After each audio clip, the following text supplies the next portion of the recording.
Oh, I said I just want to see if we can hear us talking while that screen is on.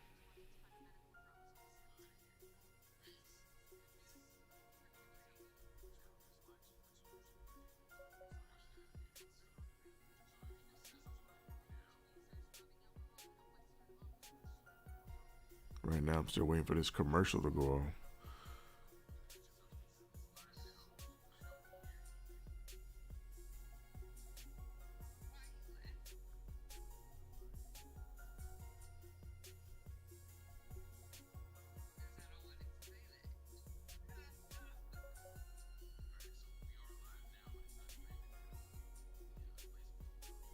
Okay.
Let me know when we go live. Must have hit him with that thing, that angle. Mic check 1 2 1 2. We should be good. All right. So the placeholder. Oh no, it's not. There it goes. We live. Let me mute the mic on my end. Here we go. All right. Welcome everybody to episode 31, the E4Life podcast, your home for esports, entrepreneurship, education, entertainment. One of your hosts, Marcus Howard. It's your boy Sebastian Chosen One Burton. It's right in for me, your master geek tricks. Well, I came in a little late. What? Derek, aka Mr. Dope Work, is in the building. It's great to have everybody back together. We back together once again. You know, I like that. Shout out to the audience. We got 4 people tuning in live from LinkedIn. Let us know in the chat who you are. All we see is a number. We appreciate your support.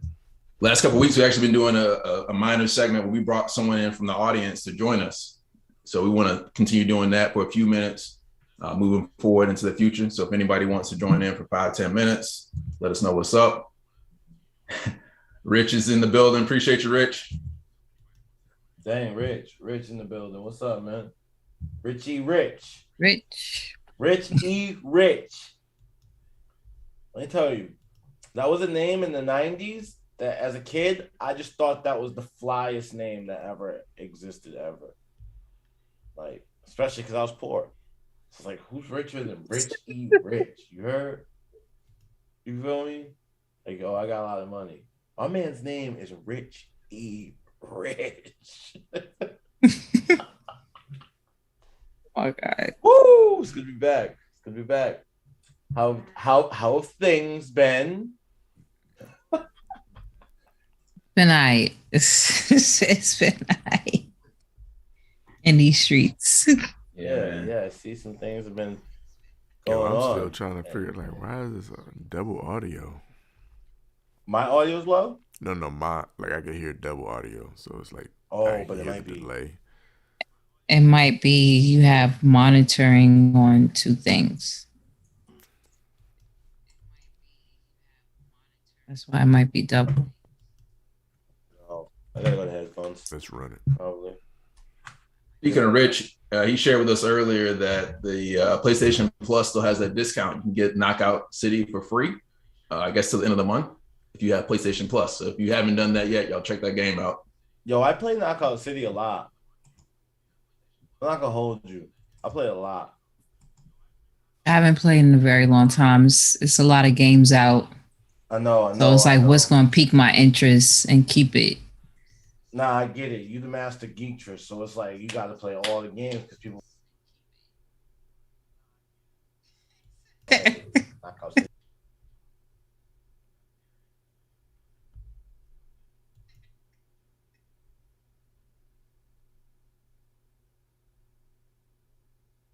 Hey. Okay. Definitely.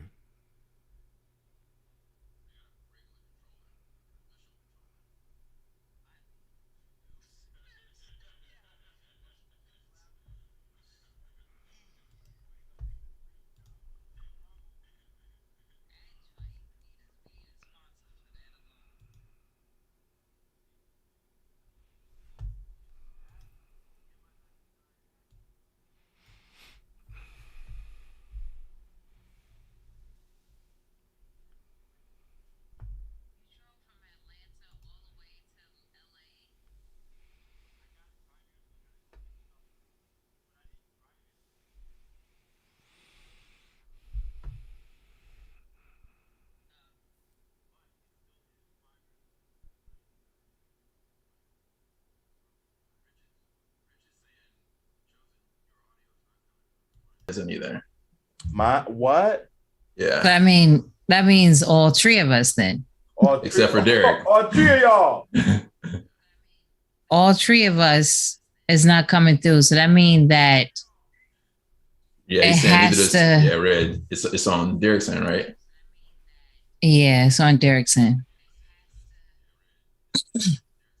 So now, Derek, you have to go to the settings and put output on for this window. This window captured. Okay. So Rich is saying the audio's back. All of us are back, Rich? All of us are back. Richie Rich. That's the flyest name. I'm trying to tell you. You trying to play. Rich E. Rich. Man, Rich E. Rich.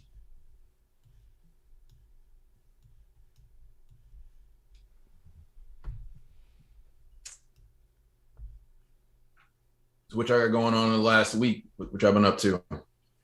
Man, grinding, man. Listen, so you know, can you hear my mic? I hear you. Yeah. I can hear you. Derek, I don't see you on the stream. No. How about now? Yeah, but I don't see your box either. I see what he's saying. It only shows like the three of us. I don't see you in like the. Oh, there it is. He's there. Okay. Why is okay? My computer's slow. Don't listen to me. All right. Yeah, but yeah, for last week, it's just been a lot of marketing stuff, man. Like that's really what I've been doing, a lot of like really sharpening my marketing skills. Specifically, man, and I hope all our listeners, you know, this is the new curve that New Me is bringing, entrepreneurship, because I really love it. Like I've always loved it. It's been a love-hate, but right now we're doing real good. We're on the upside of our relationship, and I'm here to. I have a question. Huh? I have a question. So, what's up? Since Facebook has now become Meta, right? Okay. What has changed with Facebook advertising?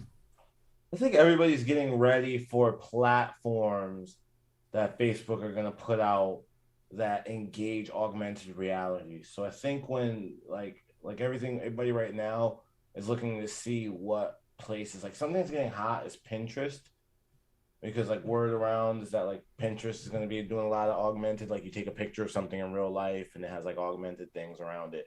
That kind of stuff is like where ads are going to start showing up, because naturally once people are like, oh, this is cool, I can point my phone at something, and basically it's Pokemon Go, but it's with shoes, or it's with, you know, whatever I point my phone at shows the house comes up augmented and tells you how much it is and things like that. I think you'll start seeing it there, but right now, yeah, so Samsung might be on Oculus or anything like that. I haven't seen it like super trends. It's just right now, like Instagram and TikTok and stuff, it's so hot that, you know, it's just like there's so many people. You can't really go wrong with those and YouTube. But I haven't seen any super crazy changes in virtual reality. Have you seen any like virtual reality ads? Should I be on the lookout? No, I haven't seen any like augmented reality or VR type ads. I just was very curious since Facebook has become like the newspaper for ads, you know, where pretty much you can pinpoint all age groups, but specifically it's really going to be from 30, probably even 40 and up, but 30, probably like 30 and up for ads on Facebook, and then everything else below that. So I guess millennials, us, and Gen Z for TikTok, Snapchat, and so forth.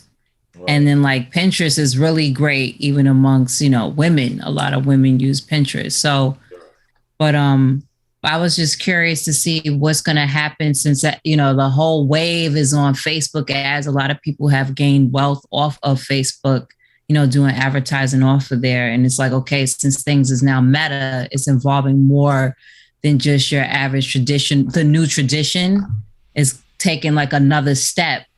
Right. It's true. So I was curious on how that's going to go. It's something that I think about and we think about at GSG, like how to beat. That's the conversation we're all having. I think it's brilliant that you're thinking like that. That shows how forward thinking you are, because it's like, that's what's coming next, man. Like, you got to know, like, they're making the Oculus at $299 now, so it's becoming like a household affordable thing. That'll always be the first step. You'll see. Yeah, everybody got one now. I have one. I haven't opened it. Yeah. See, like people have them now. People have them now. Like smartphones. They don't open it. Once people have them, then they have their entryway in. So, you know, now we have it into your life, and you know, I think the first thing they're gonna start doing is making your regular experiences into those experiences. So, like now, when you would check the news, instead of, you know, picking your phone up, it's like put your headset on. You know what I mean? It's like now, instead of like when you want to check the weather, instead of picking up your phone, like put these glasses on or put this on and do that. And that's what I'm curious. Okay, so if no one's familiar with this, but when Samsung came out with the Note 10, I think. I forgot. But they had a way where you can use your phone to make AR stuff, like your own AR things, right from your phone. So I haven't heard any of these mobile phone makers from, you know, the top flagships say, hey, except for Samsung. I'm sorry, Samsung always had the stuff first, but they haven't even actually marketed that.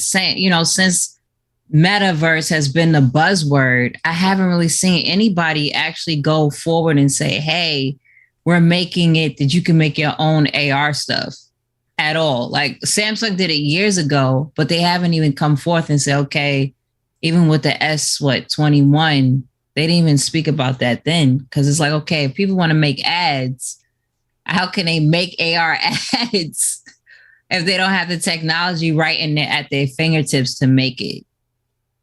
Yeah, I mean, I think it's just trying to stay what you can. Like, it's very in the now, the buyer's market, right? The buyer's market is like in the now. Like, you want to, like I was saying, I was busy this week. My main thing I was doing was emailing.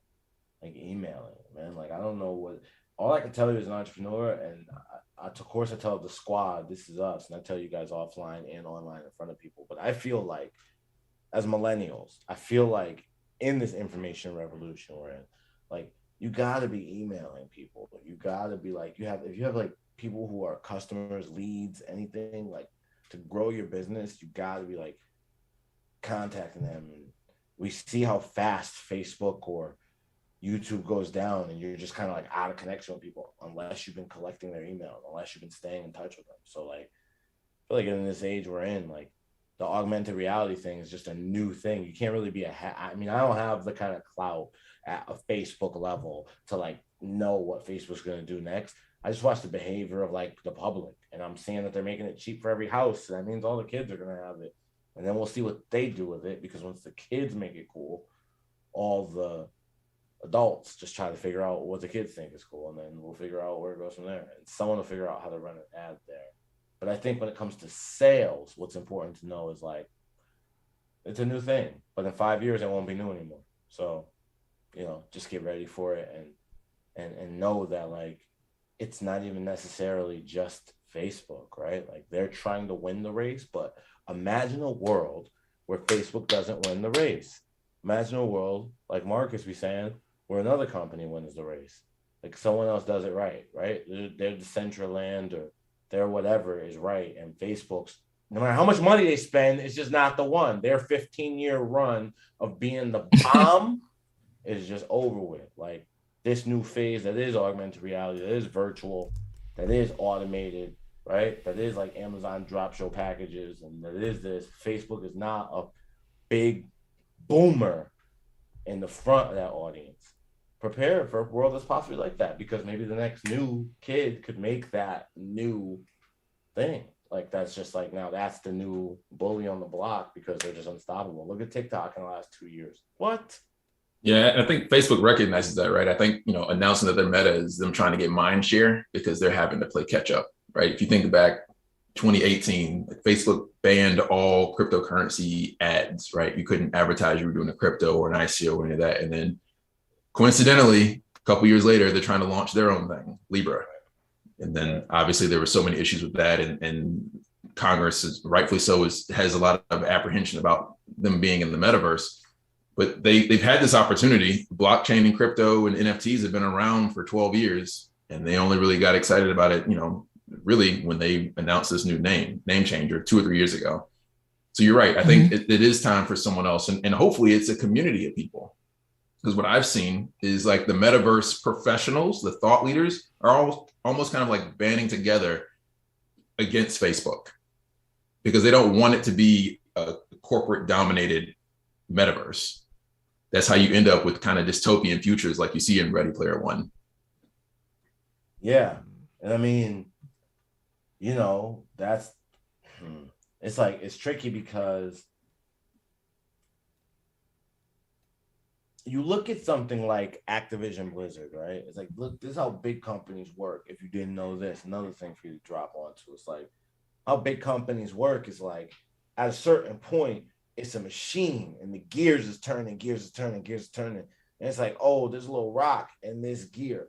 They'll rather just try to fix that gear and not look at the big machine, why the rock got inside, right? Like, why did the rock even get inside the machine? They won't even look at that. They'll just fix that problem and keep turning. That's why Bobby Kotick is pretty much about to keep his job. It looked like, even though everybody's trying to get him to step down because the culture is terrible, is because the publishers make so much money in gaming and esports that it would take like something crazy to make them changes. It's like, it already works. Like, we're not going to fix it. It's $1 billion industry.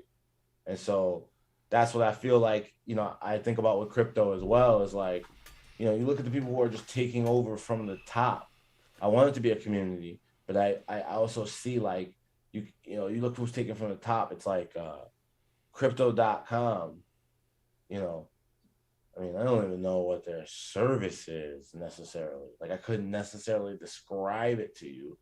I can tell you a lot of what they've been doing and like marketing and promoting it, right? Like all the ads, they bought the Staples Centers down the street. They bought that. They bought the damn $700 million. Staples Center since I was little.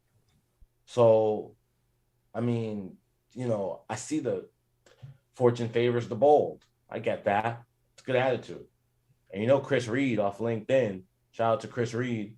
He be all about Bitcoin and crypto, and I think it's a big thing. My thought process is though, like, again, the same way you look directly at esports, look at it for what it is. Like, the publishers have so much power that if something isn't right, like the people that want to make a movement change now at Activision Blizzard, and look what's happening, look what it's taking. See what I'm saying? So what if your money, your crypto, got the same kind of thing? Someone controlling it ain't doing right. What you gonna do about it? It's a whole new money source. It's a whole new thing. So I like that we have Marcus on the team because he's much more bullish towards crypto. I'm just kind of like, listen, I'm a hustler's hustler, man. Like when we get to the crypto level, however you move A to B or B to C, I'll figure that out, and then I'll just do it with crypto. What I've been doing with dollars, it's okay. Whatever I've been doing with dollars, I'm gonna do it with the crypto too. You know what I'm saying? Red, you've been investing in some crypto recently too, right?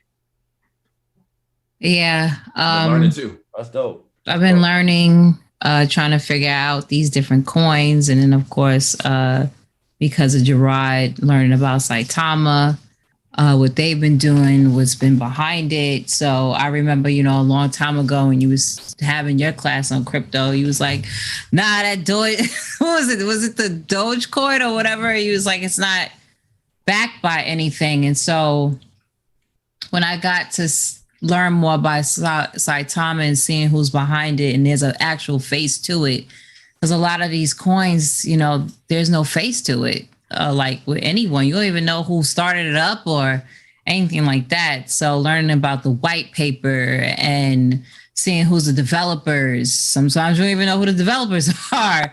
A lot of times you don't even know what this coin is actually supposed to do.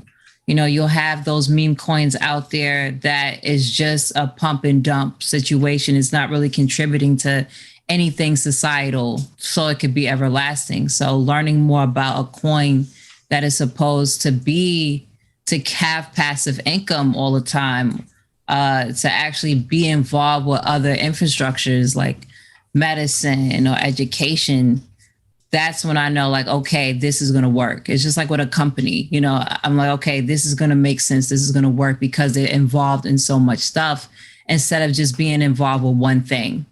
So yeah, like I've been even seeing like different stocks and stuff. I'm like, it's just time to learn, it's time to learn. And it's time to also tell your friends and family about it that never even spoke about this stuff. I was telling some friends, most of our conversation might be about everyday stuff or gaming. I'm like, it's time for a new topic. And that topic is, to get some income rolling in so you can create portfolios and have some generational wealth, not just wealth for today. So it's been fun learning about crypto. It's a lot to research on. No, it's a lot to research on the whole blockchain. Another thing I see is not like a lot of women involved with blockchain discussions and crypto. So of course, I can't wait to connect with more women involved in the crypto space and blockchain to see what's their endeavors and what they want to utilize to kind of change the narrative on stuff as well. So, yeah, it's been fun. It's been fun learning about it. It's a whole new world for real, but I can see it benefiting, especially with our people. I can see it benefiting a lot, period, with so many different things, just like the topic that, Derek had when it came to the whole blockchain thing. It's like, okay, I hear that this can help this on a consumer standpoint or even that one developer, but how does it actually help our people as a whole? Like, okay, it helps them to keep buying something. How does it help for them to actually have assets in something?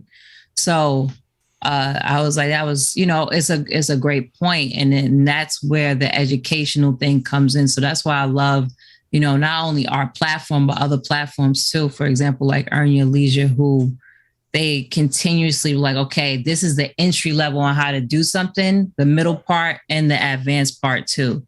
So, just getting that info out there. It's important. We're going to take a stock class with you soon. Shoot. On me? Like, yeah. That's no. You said stock class. I'm still learning. Doing it. You already doing it. That's what it's about. Though. I'm still learning. It's about, and it's about, I love what you just said. And it's about being humble enough to know that. Like, I could learn from Brad how to do it. I don't know how to do it that well. I got $100 in the stock market. I turned to 140 and I stopped. That's the end of the story. Like, it's not something I mastered. So why wouldn't I, I did the same thing. I had, I don't know. I'm like, Well, I had this amount of money in stocks, but I was like, okay, I think I had 100. I think I had like I invested $170, and then I seen it grow with Roblox. Like I invested early in Roblox, and my Roblox actually was the one who turned made it grow because the percentage, the gain percentage on that was crazy in the last couple of months. I was like, okay, but that took months. Then with crypto, I was like, okay. For example, a Saitama coin, I'm like, okay, I put in 200 in that, and I seen that grow quicker than a stock. And I was like, wait a minute. I'm like, hold on. I think, and that's what made me just be curious, just by playing around with just, of course, $400 as a whole. I wanted to see what can work and what can't work. You know, of course, there's certain things that can stay and you hold on to it. And then with crypto, okay, I want to have a stake. And I'm learning about stakes. I'm learning about holding.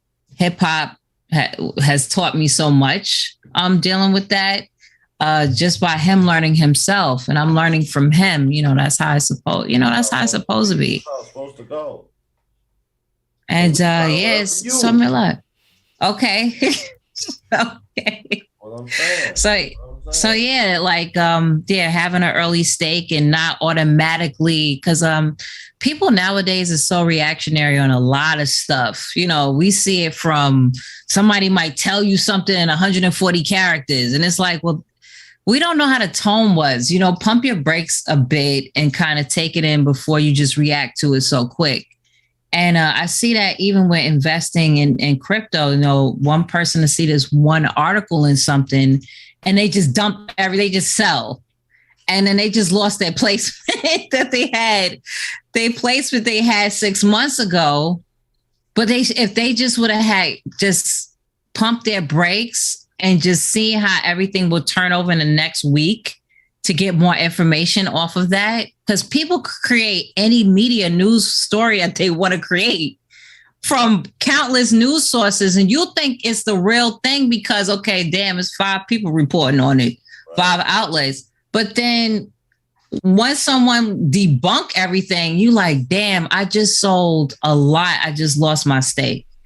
And that's another thing, too, because we live in this social media society right now that people listen to other people instead of actually doing their own research.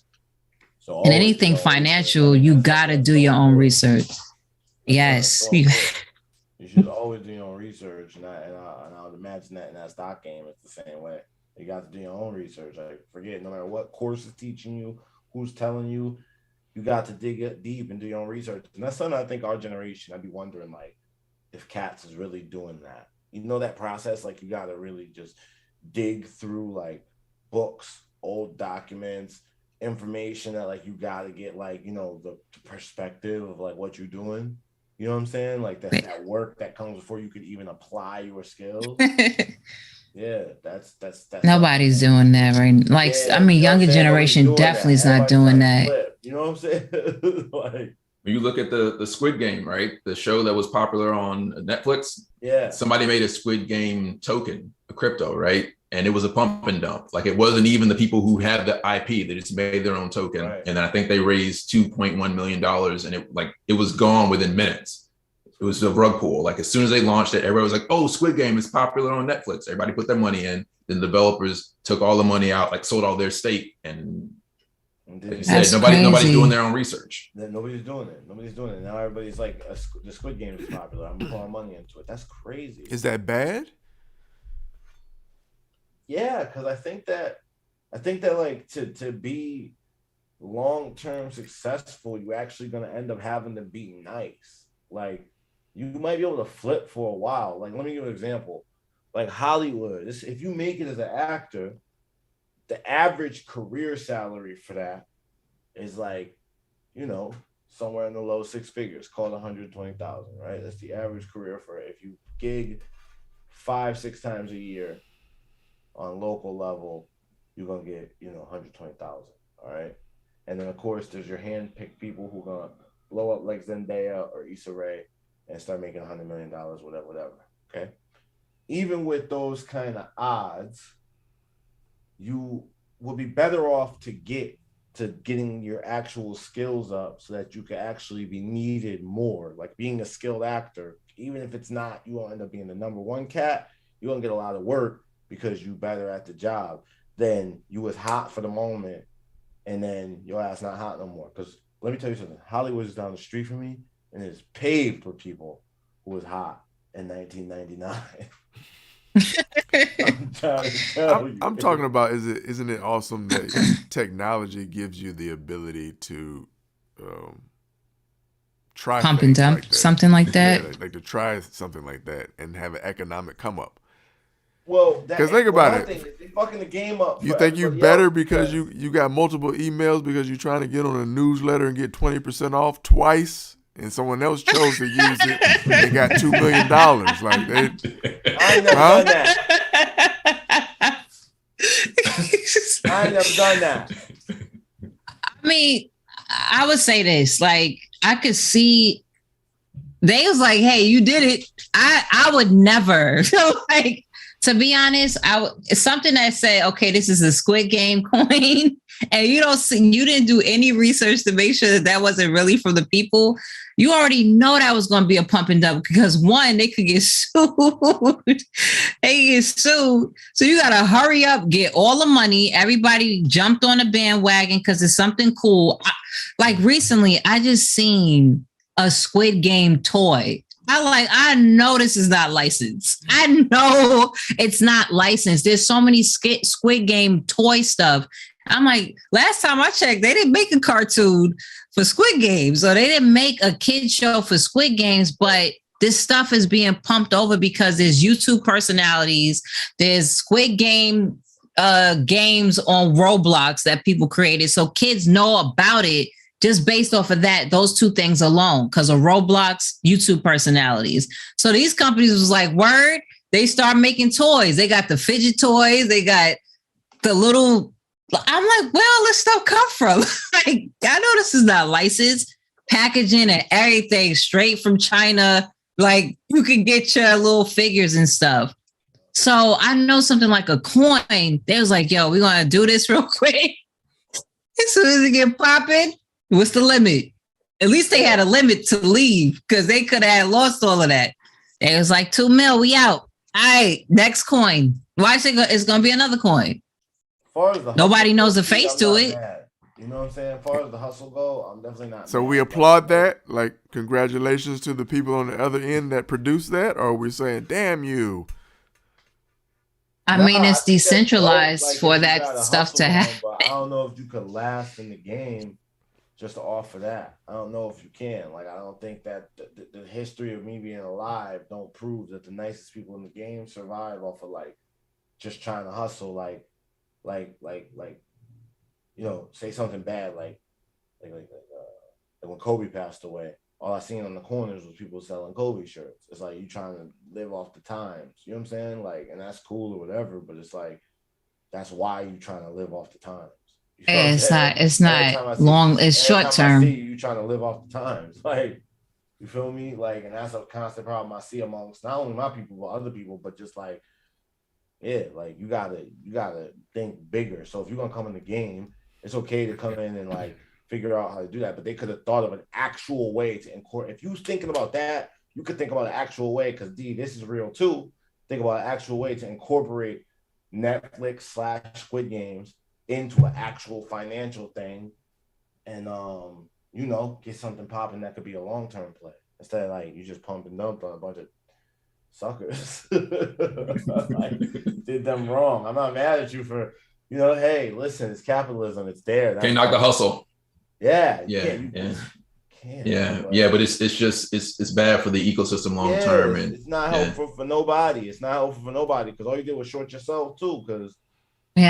I mean, it's just like, for example, casinos had to figure out a way to still have winners, you know, and for them to still make money. Right. You know, that's like you there to kind of sucker people in to spend all their damn life. But okay, this week we have to have a multi-million-dollar winner. You know what I'm saying? Like over 100 million, you know what I'm saying, this week. Right. and we just suckered so much people, but we still had to make sure we had a winner this week. Yeah. You know, it's like you got to have a trade-off. There has to be some type of trade-off to make it work, because all these companies, of course, have more financial wealth than actual doing good for the world. But you don't look at it like that, because they did 2 little good things out of all the 1,000 things that they already did already. So it has to be some type of balance. Do you think casinos were already very data driven? When it first started? Yeah. I mean, it has to be. You know, let's go like way back. Okay, let's go way back. Let's go 2000. In 2000? Yeah. I mean, from casinos to, let's see, I mean, from 2000, I don't know. The reason why I wanted to go to the origin, because it made sense why, from people traveling and having a place to stop. It's just like, for example, like truck drivers or whatever, where they need a place to stop at. So now there's something convenient for somebody to have an outlet to do something and see if they're able to take maybe something negative and have wishful thinking to turn it into a positive. So if I have this foot traffic coming into this part of town in this area, then having something to weigh your odds at can bring in more people. So now it becomes more like this type of meme type thing, and a phenomenon that at this specific place, this is where people are, you know, where the gold rush was at. You know, this is where X, Y, and Z is, you know, where people are trying to find fortune at. Let's see if people could place themselves against the odds to get fortune. So, you know, of course, everything has been always data driven. That's why I wanted to go to the, because I don't know anything, you know, in the 2000s, I was trying to make it out of junior high school to high school. But just knowing about the origins and seeing certain things, of course, things was data driven because of, you know, foot traffic. So yeah, definitely. Rich is saying in the chat that if you watch the movie Casino with Robert De Niro, he breaks down the math for how casinos operate. I don't know how old the Casino movie is and what time period it's referencing. Classic. It's a classic. Yeah. Al Pacino and Robert De Niro, Casino. So Yeah. so as technology advances, what is that industry called? Is that called casino tech? Is that called gambling tech? Gaming. Gaming. They call it iGaming, the casino industry now.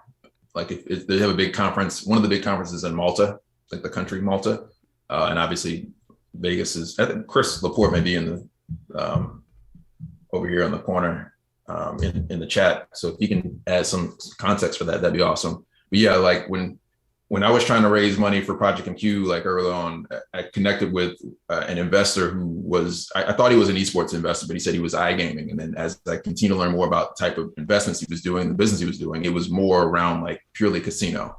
And the entire part of the industry that's part of the gaming industry, from what I understand from his perspective, refers to it as iGaming. Like game developers and everything. Like I know a game developer and she mostly develops like casino games and stuff. So But yeah. How does a regular person like able to regulate whether their technology is being fair? I wonder if they involve statisticians on that or something, like to know the odds. I wonder, because yeah, like it's developed games, like just like how the gaming industry period is. But I mean, that's a good question. But I would really think like probably some statisticians going to see depending on how the game goes, what's the odds for X, Y, and Z. Because this was my first time gambling when I went to Vegas, right? I lost my little $30, but I sat there and seen how it goes, you know, at these little penny slots. And so I'm like, there's probably a sensor at these tables or something, like not at the tables, but at the game, because once the person left and cashed out, I'm pretty sure it resets. And then that person stayed there for, I was counting like the person stayed there for like 15 minutes. And then it gave them, since they dumped, I think like $20 or $30 in, depending on what it was, and it's seen that the person was losing, it was like, okay, let's give you some free turns, some free spins. And then that's when it racked up. So then the person's like, okay, let me stay here because I'm getting these free spins. That's what happened to me. I was like, let me stay here because I'm getting these free spins. So I could get more and more and I could probably double my money. But a lot of people don't understand. It's like, okay, if you doubled your money or tripled, just cash out. Just get your little receipt and cash out and go to the next slot. And but yeah, that's a great question because that's something that I would definitely ask my homegirl, like how, like what's the development part on that? Could you imagine battling artificial intelligence for that? That's reading to string you along, like physically watching you. Like, okay, let me give her 6 more free tokens. Let me make her kind of win at this one. Like, how can you defeat that? And how can you know that's going on? Is that what's happening with online poker now? I don't know about the online poker. It's a good question. Nah, it's true because the dealer is, you play with a bunch of people, but the dealer is an AI. Is an AI. The dealer is AI, so it's not like you know what I'm saying. The cards is doubt how the system deal them. So saying it's some mathematics to that for sure. I'm pretty sure there's people who crack that too. For example, even like with Call of Duty, and I think even with Destiny too, that I realized, like I haven't played Destiny in 2 months, and I bet you by the time I get back on Destiny, they're going to drop, I'm probably going to be able to get an exotic because I realized that, okay, why wasn't she on the game for 2 months, you know? And so even when I get back on Call of Duty, I haven't played Cold War for a long time. Watch when I get back on Cold War, it's going to show in the shop something free that I could get just so I can stay on that platform. So I'm pretty sure there's some time mechanism too on certain things. And that's smart to keep, you know, your players engaged. And it's like, okay, I got her back. She probably could spend some more, you know, some more in-game currency on something, or she might want to do X, Y, and Z. But I think that's smart. If you have something to still keep your players engaged, to want to still, it's an addiction type thing too. Even like if you're losing in something, now let her win 5 games. Let her win 5 games so she thinks she winning, but you know, with a house. So, but what would you call that? Like, so from an industry standpoint, what would you call that position? Is that an engagement engineer or engagement architect that is strategically thinking about how to string us along? Loot box engineer. Loot box. And then where do you go? Where do you go to get qualified to be that person? Boy, this YouTube University. What you do? Yeah, because if you those are data analysis for sure. You know, people that analyze data, analyze, you know, just human interaction on the platform. There's people who are data analysts that kind of see and get the records off of stuff on what time people come on. A data analyst is making 50 grand, 80, 50 grand, 100, 50 to 80. Yeah. Man, hell yeah. You need me. Let me be a data analyst. You try to talk about you paying me $42,000 plus 2 weeks vacation. Oh, okay. I bet you I'm not coming in for you because I could tell you about all the human interactions that come in here and make money. That's a valuable position, yo. It's a valuable position. I didn't even think about that. Like, if you could like really break down the foot traffic based on, you know, how many people are using this machine or whatever, you could break it down. Mm-hmm. That's pretty valuable. Like, that's valuable. It's really valuable. Yeah, I wonder because there's so many different types of data analysts until it gets broken down into different names, depending on the industry too. But you're probably all getting guap. They're probably all getting crazy bread. Like, it depends. Depends how far that person got to go with the information. Man, listen, I'm gonna tell you, the lowest person probably doing that 70,000. The lowest is 70. Okay. You think let me see for grand? California. Man, if you able to do that for somebody at a casino, like that's I don't know. Point. The person. Let me see. Let me see. Go ahead, look it up. Marcus, you think it's 70?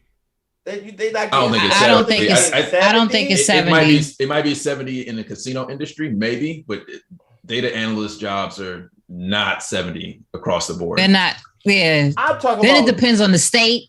You talk about Yeah. California, bro. What you talk about I'm talking about California? casinos. I'm talking about Okay, let me see. who could track whoever could track Let me how go many find people this real interacted quick. with a casino machine. How many people interacted with it? That's like they could tell you that in their interactions. So that data, not just like any general data analyst. No way that person not making 70. Hey, Chris Davis, we'll get to your question soon, my man. Just gonna figure this little thing out. Just gotta school them on how people getting these paper out here in these industries. These data analysts out here. I would love to balling. know. They pulling up on these new CES. I know programmers are balling. How much So do they got a casino program analyst too. jobs pay a year? The average annual pay for a casino analyst job in the U.S. is $60,583 a year. 60. So I was 10 over. 660. Huh? Yeah. Yeah, I was 10 That was over. close. It was a little Does close. it say what state? That's a Is national it on- average. is There's That's it the says national a average. So, typical I mean, over Hollywood here, you getting more. a typical Hollywood casino Yeah. financial analyst salary is 80,000. But You you know, can't- financial analysts and like human computer interaction is two different It's roles. different. Yeah, it's different. Yeah, yeah. So do the computer interaction one. Do that. What are you getting on that? Money. Tell them. Go ahead. When you unmute, tell them. Money. And as you Tell can 'em. see, these are opportunities and careers and jobs and stuff in the industry that That y'all can have. That's what D point is. Let me tell them, D, because I know how you be wanting to tell them. D, y'all can have these opportunities. Is what we're telling you. Y'all could do this. If you could tell how many people could use a casino machine, the casino people would say, wow, that's very valuable. We got a lot of money we can give to you. In fact, we got this much. How much, Marcus? Tell them. Yeah, so it's 60 grand for casino analysts. If you're a sports book analyst, it's 70 grand. Okay. So yeah, about the same, huh? Yeah. So I Both mean, roles about the that's same. that's solid. That's a developer salary. But at what point does a person being able to do that become obsolete, where the technology of the machines are doing it? Good question. You got to learn how to do those new machines. Yeah. You got to learn how to do those. You got to learn how to Because do I mean, a computer is one thing, but computers sometimes still need some human effect Right. You got to be able to guide it. Because somebody's going to learn how to do it. So you might as well be the one to learn how to do it. You shouldn't not. You shouldn't Especially be if like- they don't want to spend so much on that damn machine. Like, Yeah, because that also too. too, another thing too that our generation gonna do better than the old generation is it's experience over education. You feel me? So it's like instead of like in an old time, they'll be like, all right, Albert, we know you've been making the shakes here at McDonald's for years, but we got a new shake machine and this shit is gonna be a classic. It's never gonna break, but it became the McDonald's ice cream machine. But when they first got it, they thought it would never break. It's the new ice creamatron 5000, and people are gonna love it. And we don't need you anymore, Edward. And you know what? Like in the old generation, like the boomers and stuff, Edward was like phased out, and it was like it was a sad day because like the 90s brought tech or whatever. Our generation, y'all better not go out like that. You need to learn how to use these new machines inside the McDonald's. You know the machines in the McDonald's? You better learn how to fix one of them. You know how to fix one of them. Learn how to McDonald's just put bought the like paper in there to 80,000 change of the them. receipt bin and all that. Ooh, they paying. They paying. All you're gonna They have is paying. like a little route, like a little milk route, where you're going from a store. I mean, each McDonald's along a route, going in, tinker with it, put it in the printer paper, and Well, chilling. Probably eating Check snacks your along Be the TikTok. way. surprised. check your TikTok, check your bank account. Bing, they hit you. What about these vending machines, man? I just went to the Slauson Mall, and they got a vending machine in there that like, so all the vendors in there have their own sections, right? It's probably like 10 by 10s where they sell, you know, either shirts, clothes, whatever. You know what I'm saying? And this one section, the 10 by 10, had no people, had no stuff. It was a vending machine with hair weave in it, and it was all Oh yeah, I seen one of those before. yeah, and the space in there was just fly. It was just like a sofa, a scepter, and like a bunch of curtains and stuff that was dope, like a queen's room. and just the vending machine, and the girls were just in line buying their hair. We about the vending machine. And Hold on, so that they was doing their hair right there and then? No, nobody was there. I was about to say, if you are able to have a hair dispensary vending machine and have like a separate little areas where you could just do your hair right there, then that would be fire. I'm not even going to. That would be fire. Yo, just clip them joints in. Rich said he been telling people about the vending machine industry. I'm telling you, the vending machines too, bro. You get them popping. It's about how you know how to put them in a spot.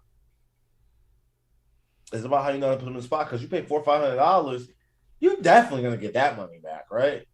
Like if you put $400 or $500 into a vending machine, you're gonna get that money back. What do you think?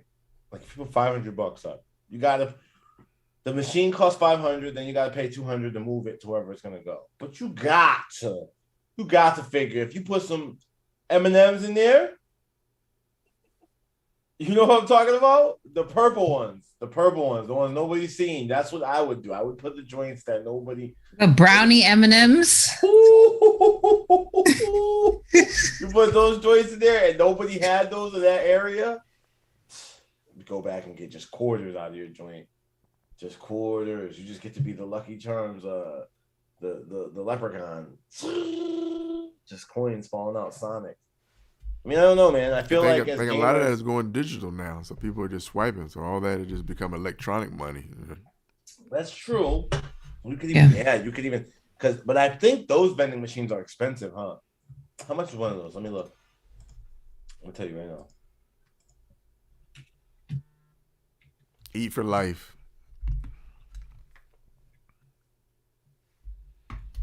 Yep. Yeah. See. So what's the date on that? It's like 5,000 for the ones that can take debit card and stuff. They're like 5,000. At least from what I'm seeing right now. From the Webster store. Anything happening in the chat? In our LinkedIn chat. Oh, we had a question. Does someone have a question? Before we go, yeah, one person had a question. Sorry. By the way, it's 5,000 for a vending machine. For a electronic one with a debit card sensor. He asked what the group's thoughts are on Gala Games in regard to becoming a node owner. So Gala Games, and I get emails from them. I haven't put any money into the network, but they're a blockchain gaming platform ecosystem protocol, and they launch a bunch of games and NFTs. As I understand it, when you become a node owner, you basically help the network process transactions. The same thing as if you were to, you pay with Visa, you have to pay them a percentage of your transaction fee because the network processes your transactions. When you become a node, you get paid. So it's a way to earn some money. I also just did a quick check. Apparently, the price of whatever the crypto is for Gala Games has grown 350% in the month of November. So they seem to be doing something right. I think if you have the hardware and it's just, a piece of hardware or laptop or whatever, or a phone you're not using anymore, there's no reason for you not to try to mine cryptocurrency and become a node, because it's passive income. Same thing Brett was saying earlier. So you've got the computer or computing power, by all means, go and do that. It is going to cost you some electricity, right? But it depends on what the coin is doing. Gala Games seems to be doing very well. And if you find other opportunities like that, definitely jump on it.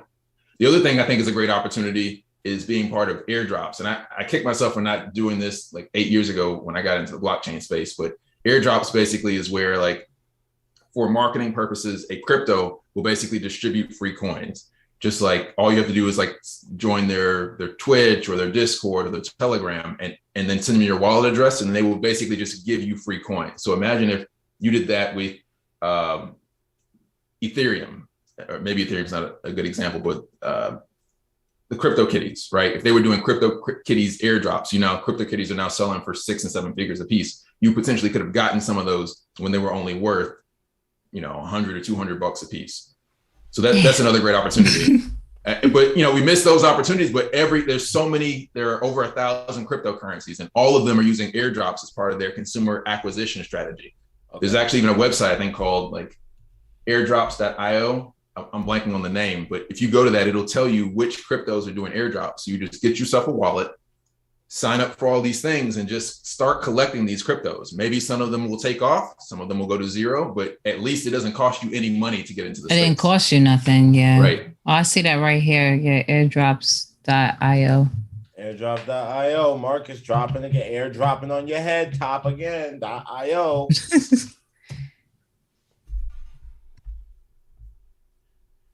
That's dope. I had no idea about this.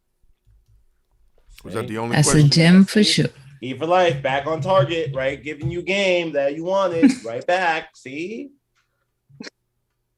Was that the only question? That was the only one. That was the only one, sir. So why don't you wrap us up? No, what else we got, Marcus? Is that it? Yeah, I think that's everything we had to discuss this week. Unless we had some questions. If y'all have any questions, send them in the chat. Definitely want to get those answered for you. If you haven't gotten into crypto, I wouldn't say put any money in, but you can get in for free. So definitely take this opportunity to learn about it, because the metaverse is here to stay. We all know that the metaverse is really just the gaming industry, but whatever it is, it's here to stay. Since the gaming industry is here to stay. Low key, right? Low key. So if you're going to be putting your time and money in there anyway, you might as well be earning some money back. Might as well do it. Might as well get your money back. Might as well. All right. Might as well. All right, I'm definitely signing up on this because I need some free crypto. Well, Like, it's been fantastic to be back in the building with y'all, man. Good to see y'all. great to see you back. Thank you, D, for putting us up, getting us back live, and I'll see y'all soon. And welcome. Thank you for having the time to sit down with us for another great episode of Eat for Life, your number one place for entrepreneurship, esports, entertainment, and education. That's the fourth one, right? Education. Yeah. Cool. Hey, what y'all got going on this week before we leave out of here? Well, I will be doing a lot of things. I have 4 clients currently, 4 pretty big clients at GSG. So been maintaining that and building on Eat for Life and things like that. But that's it really. And working on this computer so I can get back to, helping out a little bit more. But other than that, how about you guys? What's going on? Ray, how about you? Man, trying to figure out editing again, video editing and some new things. I really want to try and reface some stuff and get into some other sectors. I've been doing some graphic design stuff. So, and then just trying to clean out this backlog for February and seeing what content to do and seeing who to team up with. As well, whether it's in the esports sector or just educating through gaming anyway. But yeah, that's it so far. Derek, how about you? Nothing, brother. It's the end of the year. I'm trying to strategize everything for January going forward. That's the So move. what? How does somebody get on your list, Red? Like, what do you? What list? I don't know. You just was talking about Willing. you got to go through your partnership list. You know what I'm saying? Who's she Like, working with? Like, what's the? Yeah, I wanna- Her people will call you. Her people will call you. Nah, I mean, my email, read in for me at geekgametyte.com. So that is my email list to see who I'm going to be partnered. Like I'm trying to strategize on who to partner with, who to collab with. And just refacing the brand, period. So I need some help on that too. So let our powers combine. And of course, the next things we're gonna do with Eat for Life, we gotta Voltron it up. So that email right there, don't reach out. We'll reach out to you. She's very busy. I'm not busy. I want you to understand. I'm her translator. She does this for public appearance. Don't ever use that email ever. Yes, use that email. It's time to get these commas up, okay? Like, Okay. What you got, Marcus? And we got some Voltron shit happening for the podcast on Tuesday morning, November 30th. So set us up for a strong 2022. And then I just got the last piece in for the book. So I got to get Red's page design and then hopefully get that finished up this week. All the content in there. Got almost 20 game demos in there from around the world. Hopefully launching the Kickstarter for it next week. Just trying to finish this up, man. It's been 18 months, man. So I'm excited to get this done and get it out to everybody. let's go. Let's get it. Let's get it. Oh, my boy Charlie Nothorpe said, Red, we use Raspberry Pi, ultrasonic sensor, thermistor, speaker, and microphone, a thermopile, and thermistors to show a vending machine can interact with its environment. And we have an existential crisis to determine what it should be when it grows up. Thought you would appreciate this. Oh, Charlie. I don't see it. Charlie. Yo, Charlie's been a long time supporter of the podcast. We got you on one of these episodes. Charlie, hit me up on LinkedIn, Charlie. Charlie, holler, man. You gotta holler more, man. You know, we might have to have you come through. I mean, you're at Nerve Sciences, and I want to learn more about what you do because you show been supporting Real One since day one. Charlie, you get to come through. You got to come through. We got to have him on, man. Come on, y'all. Hey, shouts out to Aziza. Aziza always come through as well. I see you, sis. Aziza. We gotta get Aziza on. We gotta get you on too. We gotta see your perspective too. So we back, man. So hopefully all y'all who missed us, and even the ones of y'all who didn't miss us are ready because we back from outer space. But yeah, thank you guys. Thank you, D. He's like, y'all running over. Okay. Good to see y'all. All right. Peace. All right. Good to see y'all. Be safe. Holla back. See you later.